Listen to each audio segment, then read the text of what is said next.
인생의 용기가 되어준 한마디. 적은 친구보다 소중하다. 일제강점기 시대를 산 수필가 김소은 선생의 외투라는 제목의 수필 한 편을 읽게 되었습니다. 혼자 읽기엔 아까운 글이라 함께 읽어보고자 합니다. 이 수필에 나오는 청마는 유치환 시인입니다.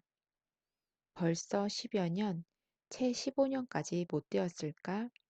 하얼빈서 4,500리를 더 들어간다는 무슨 현이라는 데서 청마 유치원이 농장 경영을 하다가 작은 문제인가 무슨 볼일이 생겨 서울에 왔던 길에 나를 만났다.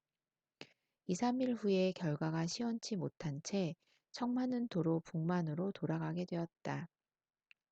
눈이 펑펑 내리는 날이었다. 역뒤에는 유치원 네 분 그리고 몇몇 친구가 전송을 나왔다. 영하 40 몇 도의 북만으로 돌아간다는 청마가 외투 한 벌 없는 세비로 바람이다. 당자야 태연자약일지 모르나 곁에서 보는 내 심정이 편치 못하다. 더구나 전송 나온 이 중에는 기름이 흐르는 낙타 오바를 입은 이가 있었다. 내 외투를 벗어주면 그만이다. 내 잠재의식은 몇 번이고 내 외투를 내가 벗기는 기분이다. 그런데 정작 미안한 일은 나도 외투란 것을 입지 않고 있었다. 기차 떠날 시간이 다가왔다. 내 전신을 둘러보아야 청마에게 줄 아무것도 내게 없고 포켓에 꽂힌 만년필 한 자루가 손에 만져질 뿐이다.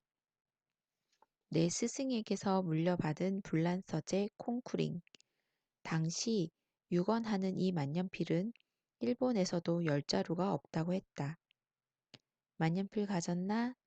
불쑥 묻는 말이 무슨 뜻인지도 모르고 청마는 제 주머니에서 흰 촉이 달린 싸구려 만년필을 끄집어내어 나를 준다. 그것을 받아서 내 주머니에 꽂고 콩쿠링을 청마 손에 쥐어주었다.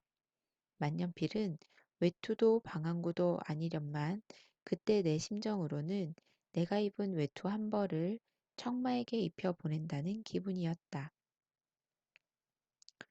이 글을 읽으면서 가슴이 뭉클했습니다. 친구를 사랑하는 마음이 이토록 깊고 잔잔하게 전해지는 글은 찾기 어렵습니다. 김소호는 시인이자 수필가로 조선 시선을 일본어로 번역 출간해 한국 현대시를 일본에 알리신 분입니다. 유치화는 한국 현대시의 거대한 옥토로 글을 빼놓고 한국 현대시를 이야기할 수 없습니다.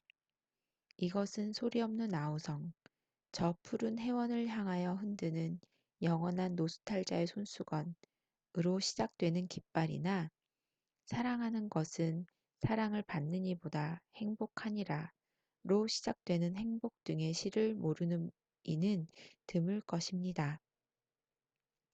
오늘 두 분의 깊은 우정을 마음속으로 그려봅니다. 한방눈이 펑펑 내리는 서울역에서 김소우는 세비로 양복만 입고 추운 북만주로 떠나는 청마가 너무 안쓰러워 외투를 입혀주고 싶습니다. 그러나 그 역시 가난하여 외투를 입지 않았습니다.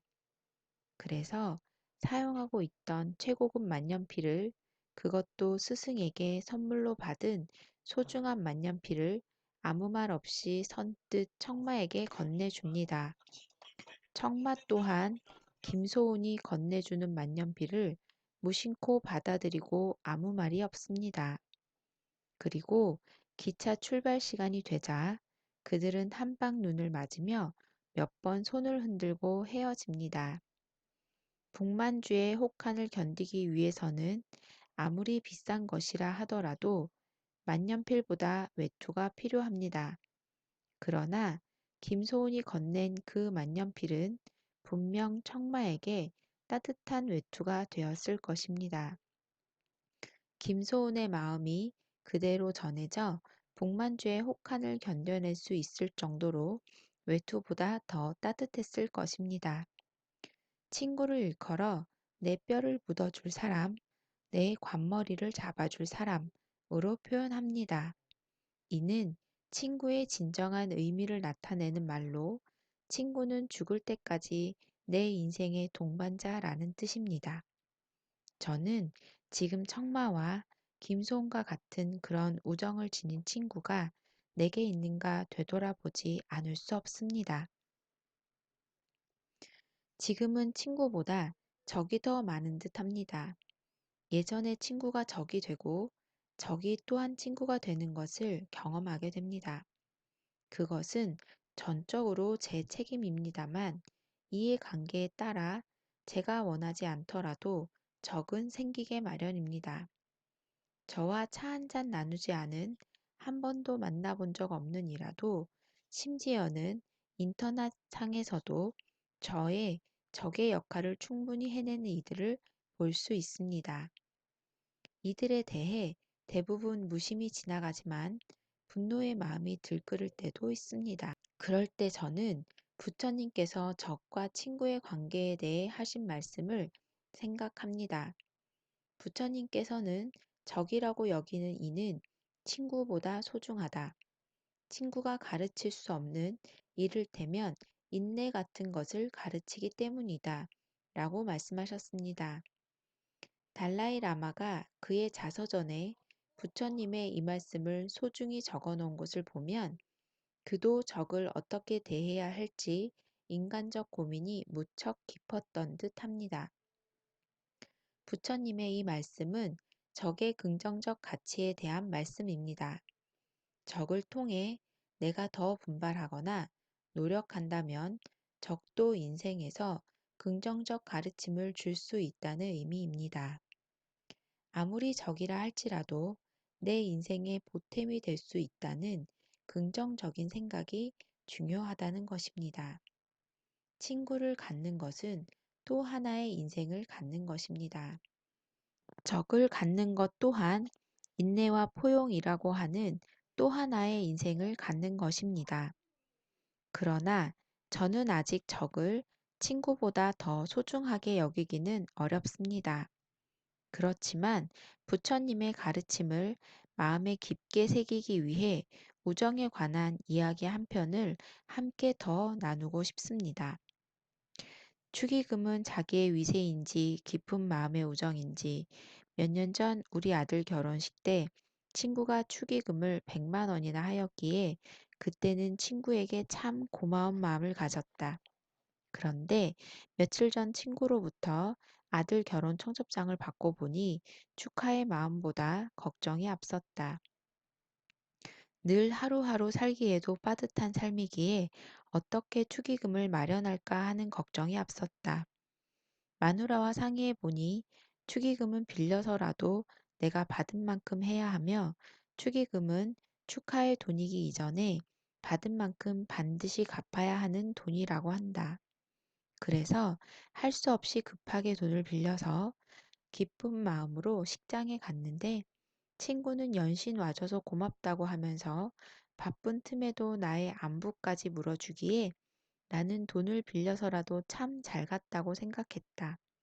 그런데 며칠 후 등기 우편이 배달되었다. 며칠 전 아들 결혼식을 치렀던 반가운 친구한테서 온 것이었다. 웬 인사장을 등기로 보내는지 하면서 뜯어 읽어봤더니 글씨가 눈에 익은 친구의 편지였다. 친구는 이 사람아, 자네 살림 형편을 내가 잘 알고 있는데 축의금이 뭐냐? 는 말과 함께 우리 우정을 돈으로 계산하느냐 하면서 90만 원의 자기압 수표를 보내왔다. 이 사람아, 나는 자네 친구야. 자네 형편에 100만 원이라니 우리 우정에 만 원이면 족하네. 여기 장의 선의를 생각해서 10만 원만 받고 90만 원을 돌려보내니 그리 알게. 이 돈을 받지 않으면 친구로 생각하지 않겠네.